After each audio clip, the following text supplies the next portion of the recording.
Hi everyone, welcome to this video by DataSense. So we will continue our course on data structure and algorithms. So far we have covered the basic time complexity and very basic things related to DSA. In this video we will discuss about the polynomial time complexity, and in this from this video onwards we'll be discussing few more time complexities such as log and exponential time complexities and all that. So this video is dedicated towards the polynomial time complexity. Now, in the last video, we discussed that what is time complexity. It is basically how your execution time, or you can say number of iterations or number of operations, change with respect to the change in your data size. Okay, so time complexity is the rate of change of operations or iterations with respect to your data size. Now, in the last video, we saw that we discussed about the linear. So what is linear? In linear, what happens? For example, let us say your data set has size of, for example, 5, 1, 2, 3, 4, 5. Now what happens with every increase, with every one increase in element? For example, let's say I add an element 6, the number of operations will increase by 1. Okay, so increase technically is proportional to your size of your data set. So if you add, for example, 500 elements, it will add 500 seconds to your execution code. Or if you add, for example, 1000 elements, it will straight away add 1000 seconds. Okay, so this is what we saw. But there are scenarios when, if you for example, when you just add 2 elements, ideally there should be an increase of 2 seconds in your code runtime. But what happens, that runtime, instead of 2, it becomes 8 seconds. Sometime it becomes 16 seconds. Okay, so few codes that we write are so complex, or they are so much I mean, they're like, they don't have that much good time complexity, so that even a minute increase in the data size result in very high time complexity, result in very high runtimes, and those codes are technically not considered to be very good for a scalable solutions of any project that you do. And this is what this video is about, the polynomial time complexity. So we will see that how for example, what is n squared technically, that if you add one element, it increases your size of data set. For example, you added 2 elements, it will increase by 4. Ideally it should increase by the scale of 2, but it increases by 4. For example, in n cube, with 2 it gets increased to 8 times. Okay, so these all things we will see in this video. Don't worry, we'll understand everything in detail. So but before going deep into the technical concept, let's try to understand a very basic example which we all would have heard somewhere, which we all would have somewhere in the life we would have used it. So let's talk about this. Let us say we're organizing a sports tournament and we have 5 teams. So let's say that there's a list called teams, and it has values equal to 1, 2, 3, 4, 5. Okay, and you have certain tasks to do. So what I will do, I'll simply write this in a code as well here. So let's say I have a team of a list is equal to 1, 2, 3, 4, 5. Okay, now what happens, let's say the question that is given to me right now is print all the team names. So let's say print all the team names. So this part we have discussed how to do it. It's pretty simple. For I, or you can simply say for a in range of team, or you can say for a in team, print a, correct? And this will give you all the team names. Pretty simple. This is a linear time complexity, because what is happening, we are executing each of the element one by one. We are going to this once, we are going to this once, we are going to this once, we are going to this once. Okay, now let us say the second question that is asked to you is, tell me all the combinations of teams. So all combinations of 2 teams at one time. For example, let's say I want to conduct matches of 2 teams in one go. Okay, so I want to create all the combination of 2 teams at one time. Okay, so how will you do? Let's say first of all simply go through the basics. So how many combinations can team 1 have? So combinations of team 1. So how many so what will happen? It will be 1 1. I know you might say that 1 and 1 will not have match, but we will see that later. So 1 2, 1 3, 1 4 and 1 5, correct? This will be the list. Similarly, combination of 2 3 4 5. So what are you doing technically? First of all, you are taking so you are breaking it in 2 steps. So you are first selecting team 1, okay, then you are selecting team 2. And how are you selecting team 1? You are selecting team 1 from this list.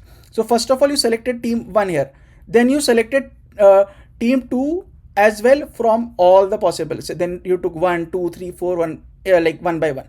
Now for the combinations of team 2, so team 2 will come first, because let's say you have picked 2, now you will have to get the second team. So you'll have 2 1, you will have 2 2, you will have 2 3,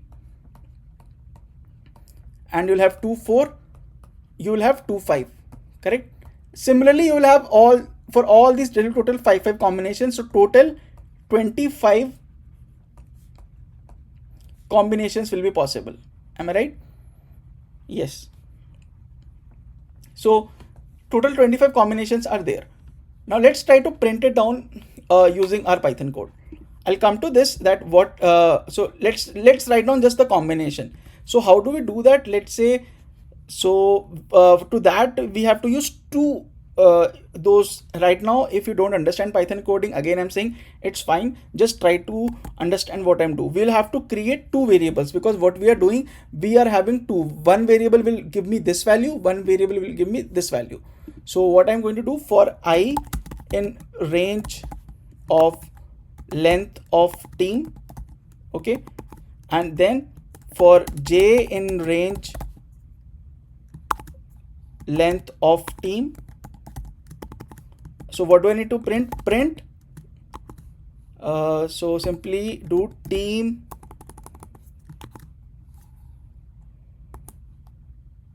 so it is team I comma team j, okay, and this will print me everything.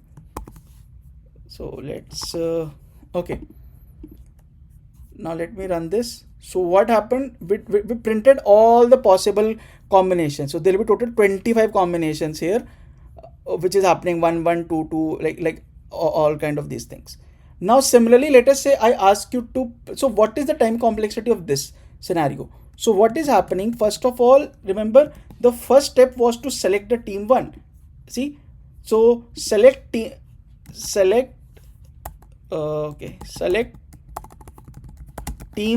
1 in n ways. We can select team 1 in n ways, and we can select team 2 in n ways as well, correct? So what will the total time complexity? It will be n into n. So for this scenario, it will, the times complexity will become n into n. So let me just restart the screen. N into n, or you can say n square, because we are printing two lists, okay?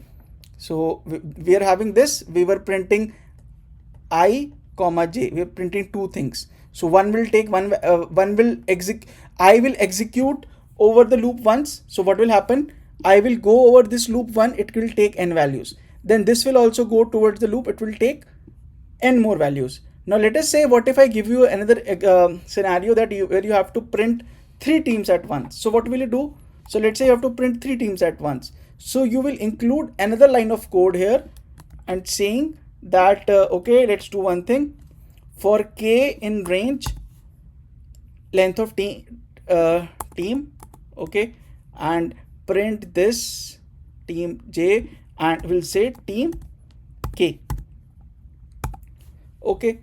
Now if you see, there will be so many like there will be lot of, so For example, let's do one thing. I will store it in here. For example, nums, let's say length r is equal to blank. Now let me do one thing for this. So we do arr dot append, okay, and then we will do print of arr. Okay, now let's find the length of arr. So what is the length of this array? 125. So what happened with we select team 3 in n ways. So what is happening is, for example, let's say you're given a question that you have to print 3 numbers at once or 4 number at once. So what you will have to do, you will have to time write down multiple loops, because you cannot print 3 numbers in one go. You'll have to use 3 different iterators, and this is what is called polynomial time complexity. So let's say print arr. Okay, so here you will have to print this. Now for example, if you increase 4, you'll have to add one more loop here. If you have to make it 5, you'll have to add one more loop there. So technically this is called square, or you can say cubic, and then quadratic, and it will keep on increasing the time complexity. So depending upon your scenario, you are technically adding more and more loops to your code, and every loop that you add to your code is adding more time complexity, because it will, first of all, I will take 0, then this whole part will be executed, then I will take 1, then this whole part will be executed. Similarly, first j will take 0, then this whole part will be executed. So that combination will scale up very fast. So what is happening in this scenario, if you see that if you have simple, so let's talk about this thing. When you have simply linear, so what you do that, if you just increase the data set by, so we'll do one thing, we'll have 3 codes, and I'll show you how adding one element increases the number of elements in each particular code. Okay, so let's do one thing. So for this print, I'll just write down a code here as well. So arr2 is equal to blank, and I will do a dot append a. So sorry, arr2 dot append a.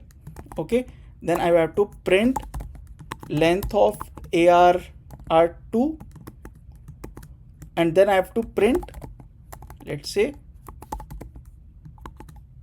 arr2. Okay, so what you see, for example, so this is one at a time. If you see, this is 1 at a time, this is 3 at a time. Now let me do one thing. First of all, let me control X it, let me do control V, and let me do one thing, do a 2 at a time as well. So 2 teams at a time.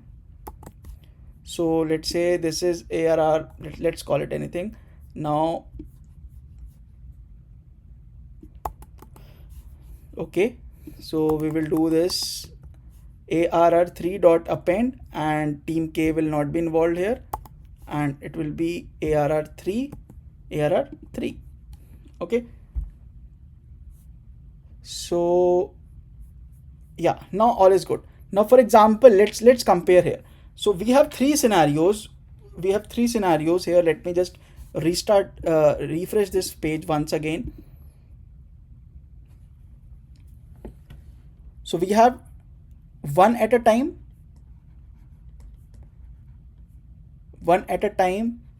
then we have 2 teams at a time. Okay, so 2 teams at a time, and then we have 3 teams at a time. Once you understand the pattern for 3, you will understand the pattern for all as well. So we don't need to go deep there. Now total number of elements that we are having right now in our list is 5. So now let's see what is happening, that the number of prints that we are doing, the length of array, basically that is telling me the number of iterations that my code is doing. So right now, when I'm saying printing one at a time, see, if I increase from 5 to, let's say I make it 6, I have just increased number of elements by 1. Okay, so what is my number of length has become 6. So if I increase by 1, so if I increase my size of data set by 1, so what is my number of operations here? It is 6. It has gone from 5 to 6. Now let's now let's see what has happened with 2 teams at a time. So for example, here we increased, and so with 2 teams at a time, it has earlier it was 25, now it has become 36. So here with 1 increase, it has gone from 25 to 36. Okay, and if you see the third part, where the 3, where we had 125, it has gone from 125 to 216 number of operations. So here also we increased by 1. We see that it increased from 125 to 216. Now do you see the change? Here it's only 1, the increase of, for example, you can say 1 element, 1 square. So here it increased from 5 square to 6 square. Here it increased from 5 cube to 6 cube. Okay, so what is happening, that here it is following a linear path. Here it is following a curve. The curve is quadratic. Here that curve is cube.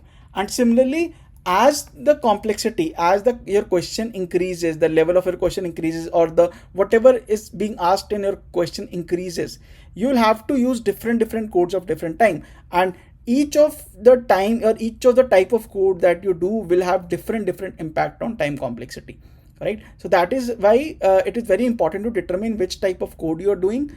And you simply saw that one code with just 1 increase in element, the number of iterations increased by approximately 100. Now just imagine if you increase the number of data set size from 5 to, for example, 5000, how much impact will this have? This will only have 5000 increase in iteration. This will have square, this will have cube. So that's how things will increase, and this is what is called polynomial time complexity.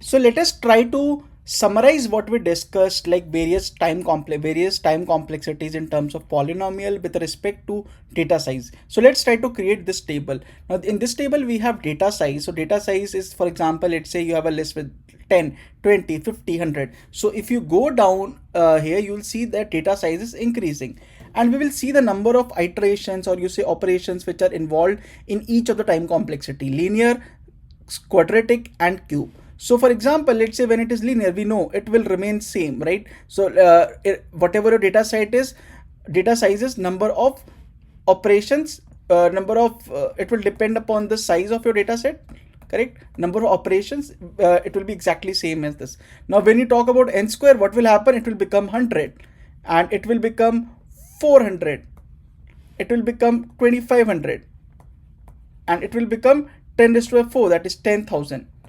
Okay, now in terms of O n cube, what will happen? It will become 1000.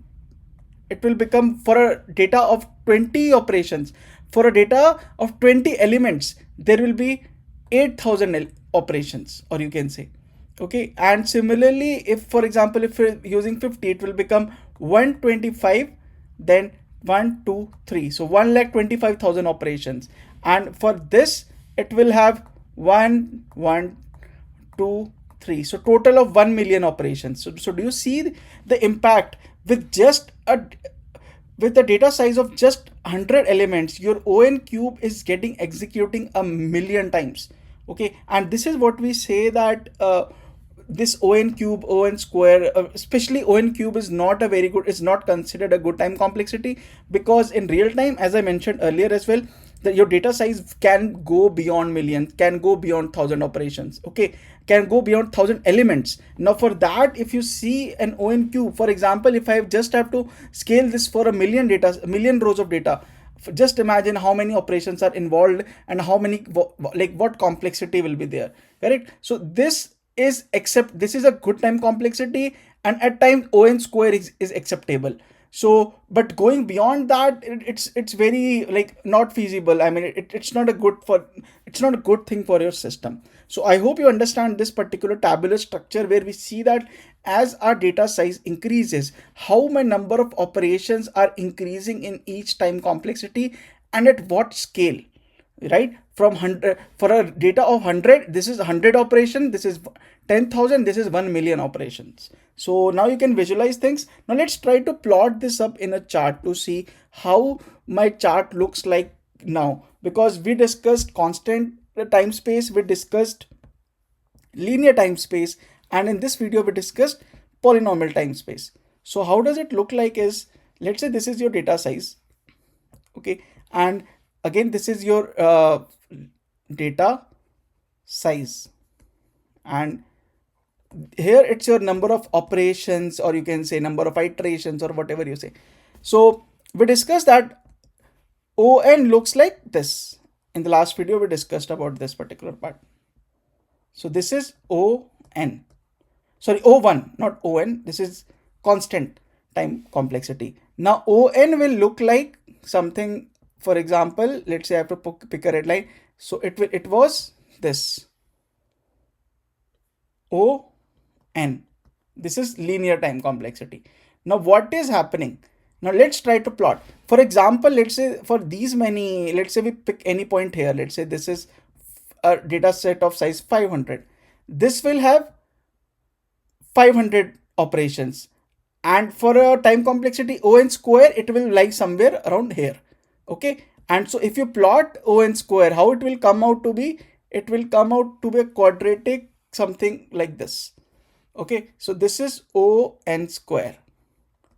Now if you have to plot O(n) cube, it will get even worse than this. So O(n) cube, if you have to plot, it will go something like this. So this is O(n) cube.